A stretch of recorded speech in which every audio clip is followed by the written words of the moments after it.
ស្វាគមន៍មកកាន់ការឲ្យតម្រុយឆ្នោតខ្មែរលេខល្អច្បាស់របស់ Channel Admin ថ្ងៃនេះ Admin មានលេខល្អៗសម្រាប់ចែកជូនដល់ពុកម៉ែបងប្អូនយកទៅផ្សងសំណាងសម្រាប់ឆ្នោតខ្មែរថ្ងៃទី4 ខែតុលាឆ្នាំ2025មុននឹងឈានដល់ការឲ្យតម្រុយឆ្នោតនាងខ្ញុំសូមចិត្តពុកម៉ែបងប្អូនមេត្តាជួយ Like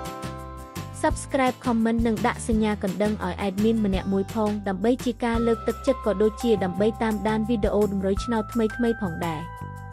ឥឡូវកុំឲ្យខាតពេលយូរតោះយើងទៅតាមដានតម្រុយឆ្នោតខ្មែរទាំងអស់គ្នាចំពោះឆ្នោតពីរលេខគឺមានលេខ59 87និង93សម្រាប់ ABCD ចំពោះឆ្នោត3លេខគឺមានលេខ594គុណ487គុណនិង930គុណសម្រាប់លេខអូសខ្ទងគឺមាន50និង80សម្រាប់លេខអូស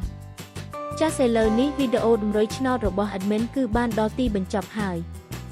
នាងខ្ញុំសូមជូនពរពុកម៉ែបងប្អូនដែលបានយកតម្រុយឆ្នោត Admin យកទៅផ្សងសំណាងជូនពរឲ្យហេងៗគ្រប់គ្នាចាក់ត្រូវគ្រប់គ្នាជម្រាបលាជួបគ្នាថ្ងៃស្អែកបន្តទៀត